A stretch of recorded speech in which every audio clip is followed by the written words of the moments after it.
Quand on a regardé les regards, le Christ nous a conduits au Père, mais regardez où regarde le Père.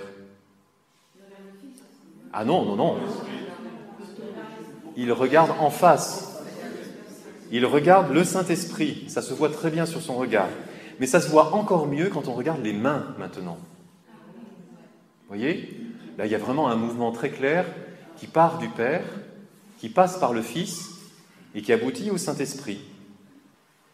Or, dans l'icône originale, le Fils n'avait qu'un seul doigt déplié.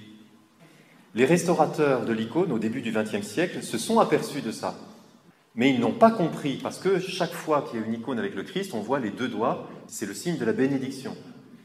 Donc ils n'ont pas compris pourquoi il y avait un seul doigt. Alors ils n'ont pas cru bon de revenir à ce détail. Mais grâce à Photoshop, c'est possible. Du coup, vous voyez que tout prend sens. En fait, le Fils désigne le Saint-Esprit. Le geste du Fils, c'est de désigner le Saint-Esprit. C'est pas de bénir. La bénédiction, elle vient du Père, qui lui a les signes de la bénédiction. En fait, la bénédiction, c'est le Saint-Esprit. Mais c'est le Christ qui demande au Père d'envoyer sa bénédiction. On voit pas la main du Père. Si, la main du Père. Tu peux nous montrer la main du Père avec la flèche, là ? Il y a les deux doigts. Les autres doigts sont en dessous, justement. Alors, il a fait comme il a pu, mais il a représenté deux doigts qui sont les doigts de la bénédiction.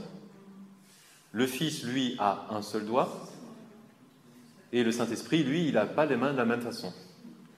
Donc, ce qui est très clairement signifié, en fait, dans cette gestuelle, c'est l'envoi du Saint-Esprit par le Père à la demande du Fils.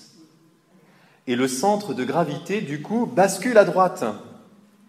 Le Fils nous avait conduits au Père, mais voyez ces paroles dans Saint Jean. Lorsque viendra le Paraclet, que je vous enverrai d'auprès du Père, l'Esprit de vérité qui viendra du Père, il me rendra témoignage.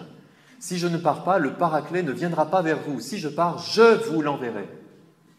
Mais donc, c'est le Père qui, par le Fils, envoie le Saint-Esprit. En tenant compte du rocher qui était très probablement fendu sur l'icône d'origine, en fait, nous avons sous les yeux la Pentecôte selon saint Jean. Mais vue du ciel et non pas de la terre.